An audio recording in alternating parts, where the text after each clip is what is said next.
The plush velvet of seat 5A felt like a mistake against the rough, oil-stained fabric of Lucas King's field jacket, especially on Christmas Eve.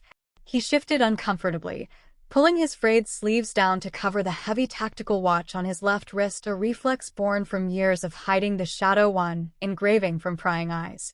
Beside him, 7-year-old Noah ran a hand over the leather armrest, his eyes wide with wonder. The soft jazz rendition of Silent Night playing over the cabin speakers seemed to mock the cold reality awaiting them back in Denver. But for tonight, inside this warm metal cocoon, they were safe. "Is this Santa's sled, Dad?" Noah whispered, clutching a small, hand-carved wooden jet that Lucas had whittled from a block of pine during his lunch breaks at the garage. It was crude compared to the plastic toys other kids had, but to Noah, it was a masterpiece. Lucas smiled, a rare warmth breaking through his tired features. "Close enough, buddy. Lots of legroom for the reindeer." The peaceful moment shattered the instant Mrs. Evelyn Clare boarded. She swept into the first-class cabin like a winter storm, shaking snow from a mink coat that likely cost more than everything Lucas owned. The diamonds at her throat caught the cabin lights, sparkling with cold indifference.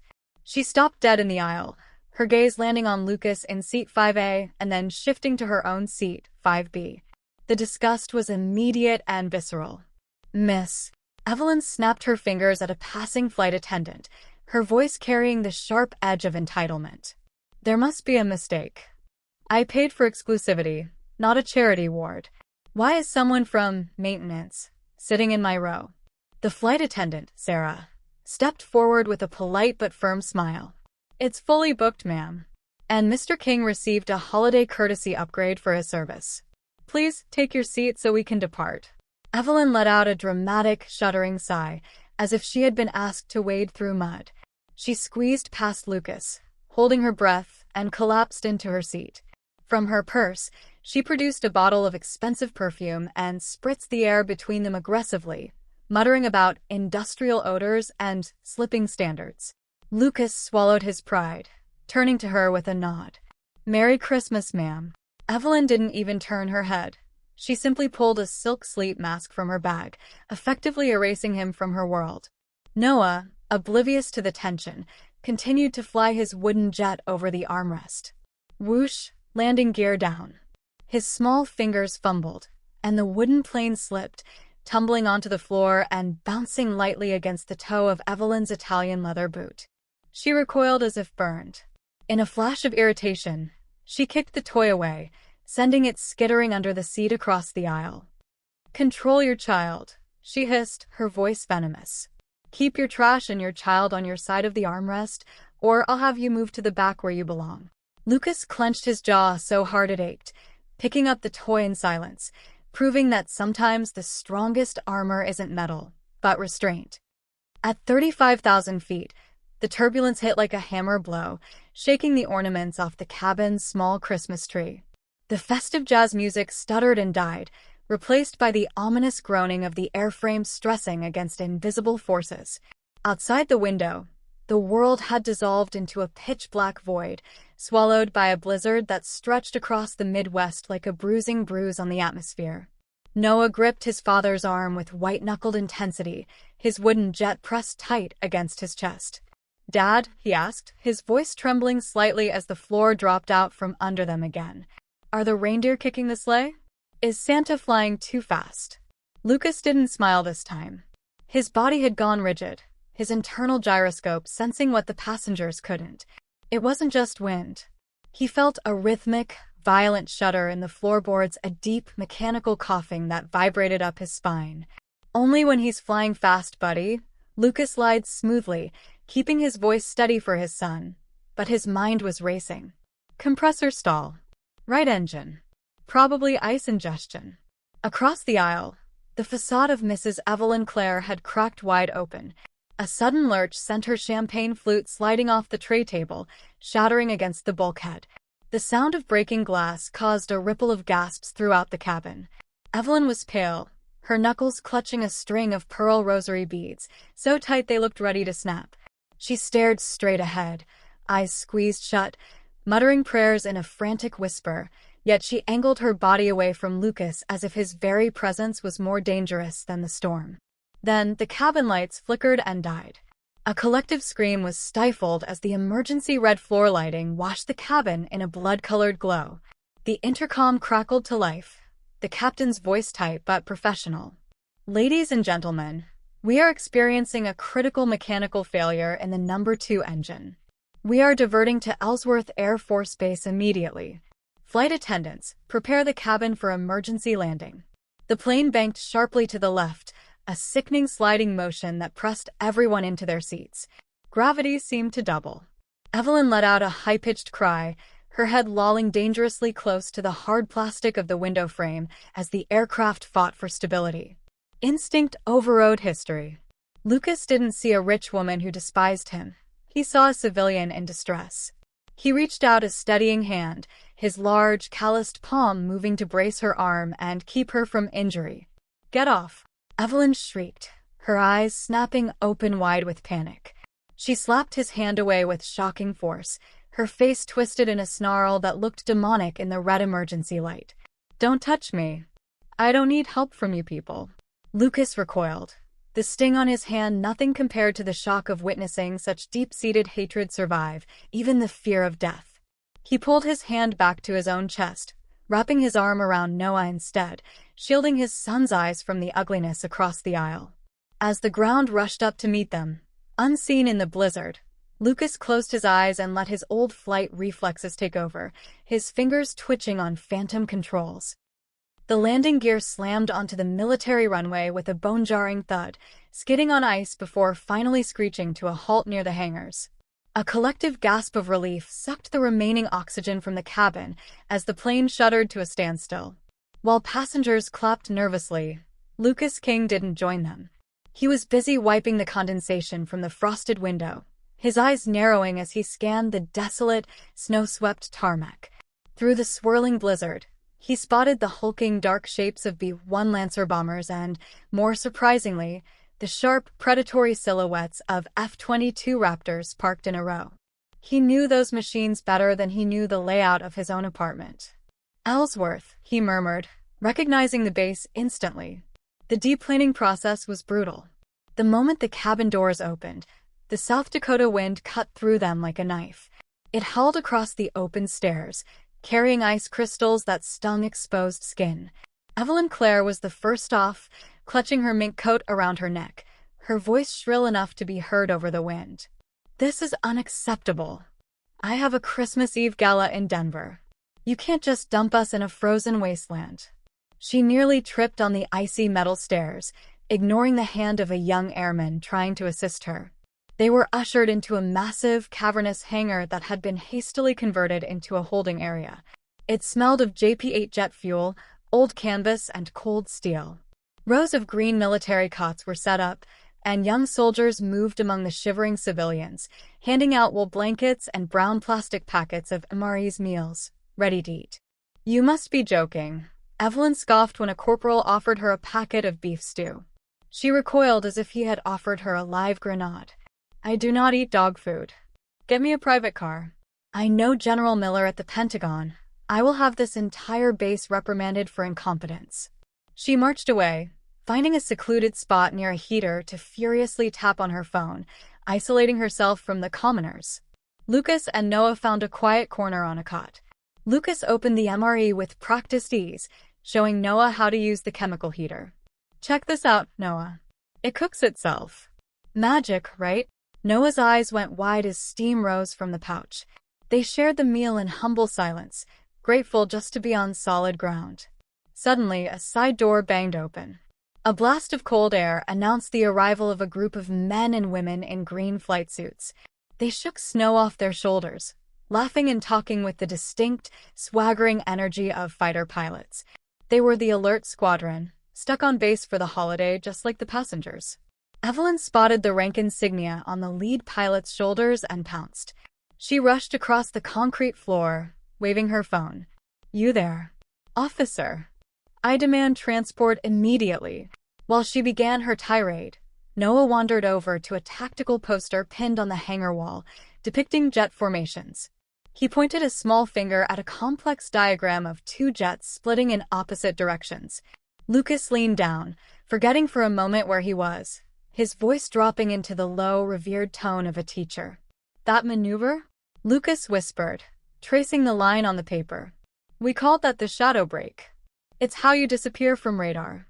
The lead pilot, Lieutenant Colonel Hawk, stopped mid-stride, his head snapping toward the corner, his voice cutting through the noise. "Who just said, shadow break?" The silence that fell over the hangar was sharper than the biting wind outside. Every eye was fixed on the man in the grease-stained jacket. Even the hum of the portable heaters seemed to fade as Lieutenant Colonel Hawk stared at Lucas, his expression unreadable. Evelyn Clare, unable to tolerate the shift in attention, let out a harsh, dismissive laugh. "Oh, please," she scoffed, stepping between the pilot and Lucas. "He's just a mechanic officer. He probably heard that term in a video game or an action movie. Can we please focus on getting me to Denver?" Hawk didn't even blink at her. He moved around Evelyn as if she were a traffic cone, his boots crunching on the concrete floor until he stood directly in front of Lucas. He studied the tired lines on Lucas's face, the way he shielded his son, and finally, the heavy steel watch on his wrist. "I haven't heard a civilian use the term shadow break correctly ever," Hawk said quietly, his voice tight with controlled curiosity. "That maneuver is classified tactical nomenclature. Where did you hear it?" Lucas looked down at Noah, then back up at the colonel. He slowly stood, straightening his spine. The slump of the exhausted laborer vanished, replaced by a posture that was rigid and disciplined. He decided to stop hiding. "I didn't hear it, Colonel," Lucas said, his voice low but carrying a steel edge that silenced the room. "I wrote it. Tactical Manual 7 Alpha, page 42, paragraph 3. Hawk's eyes widened. The air left his lungs in a sharp hiss. He looked closer at the watch on Lucas's wrist, seeing the faint etching on the back that Lucas had tried to hide for so long. "Shadow 1. Hawk whispered, the name sounding like a ghost story coming to life. "The ghost of Syria?" Lucas gave a single, imperceptible nod. "It's been a long time, Hawk." The realization hit the colonel like a physical blow. He stepped back, his face flushing with a mix of shock and profound respect. He turned to his squadron, who were watching with confusion, and barked a command that echoed off the metal rafters. "Room, attention!" The reaction was instantaneous. 12 pilots snapped their heels together, spines straightening, laughter dying instantly. The casual atmosphere evaporated, replaced by absolute military precision. Hawk faced Lucas, raised his right hand, and executed a crisp, slow salute, a gesture of supreme honor, usually reserved for high command. Evelyn gasped, dropping her expensive purse. It hit the floor with a dull thud, unnoticed. She looked from the pilots to the mechanic, her mouth hanging open in silent disbelief. Lucas slowly raised his hand to return the salute, his worn sleeve sliding back, and for the first time in years, the heavy weight of failure lifted from his shoulders. The salute ended, but the hierarchy of the cold hangar had been permanently rewritten. The invisible man from seat 5A was now the sun around which everyone else revolved. The young pilots lowered their hands, their eyes filled with the kind of awe usually reserved for rock stars or religious figures. Noah looked up at his father, clutching his wooden jet, his eyes wide with a dawning realization that the bedtime stories about flying heroes weren't just stories, they were memories. Lieutenant Colonel Hawk broke the silence, his tone shifting from formal command to collegial respect. "The storm is breaking, sir, but we've got a Raptor in the maintenance bay that's acting up in this cold. She's icing up on the intake sensors. Since we're grounded." He gestured toward the restricted blast doors. "She could use an expert eye. And I think your wingman there needs to see what his dad used to tame."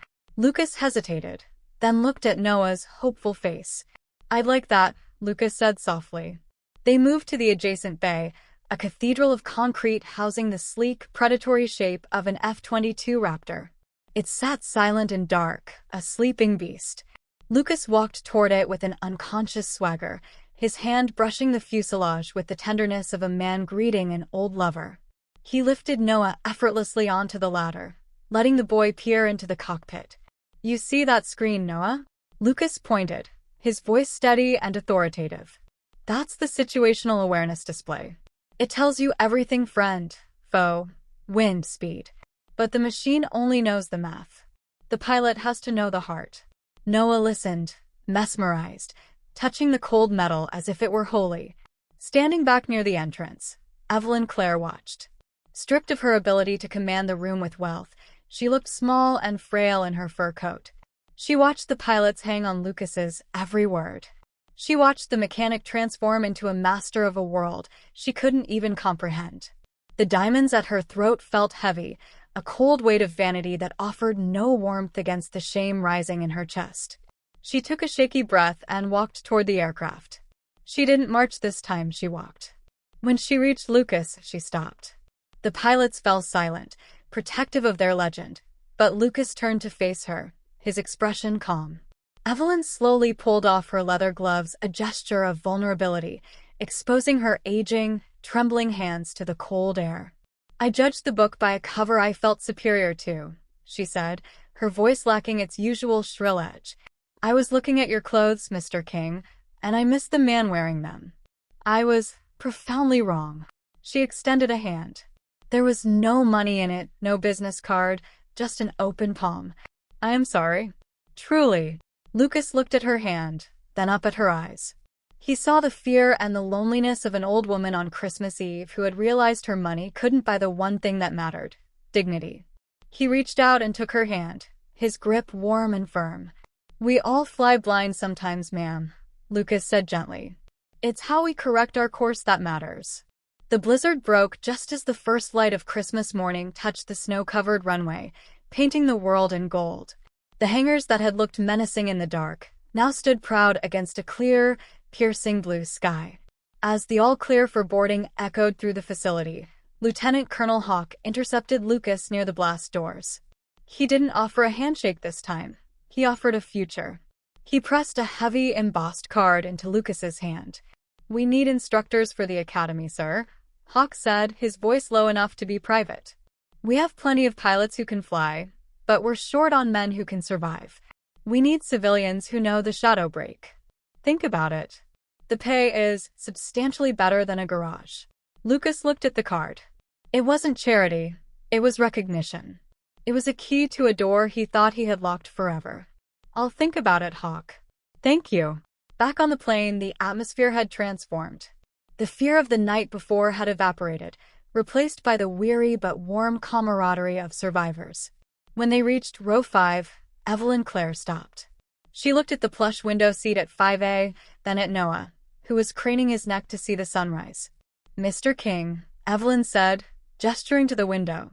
"Please, let the boy have the view. I think I've seen enough of myself in the reflection for one trip." She took the aisle seat without complaint, pulling a book from her bag instead of her phone. Lucas settled Noah into 5A.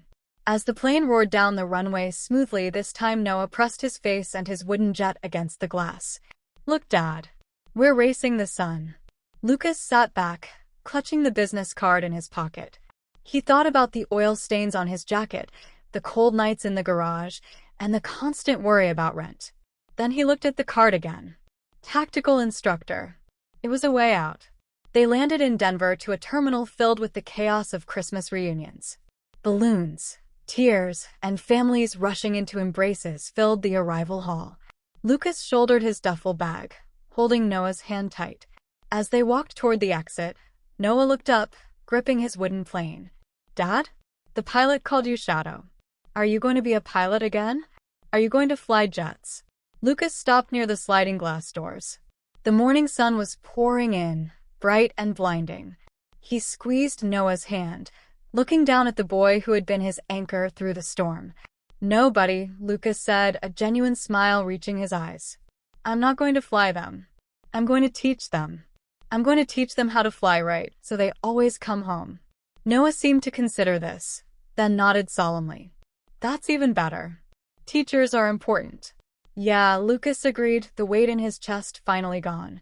"They are." As they walked out into the bright winter sun, Lucas didn't look back at the shadows of his past. He walked straight into the light, finally home. Sometimes, the most valuable cargo isn't found in first class, but in the quiet dignity of a father holding his son's hand. Lucas reminded us that a worn coat can hide a hero, and that true nobility is defined by the sacrifices we make in silence, not the status we display in public. So the next time you see someone standing in the shadows, remember to look closer, they might just be the one holding up the sky.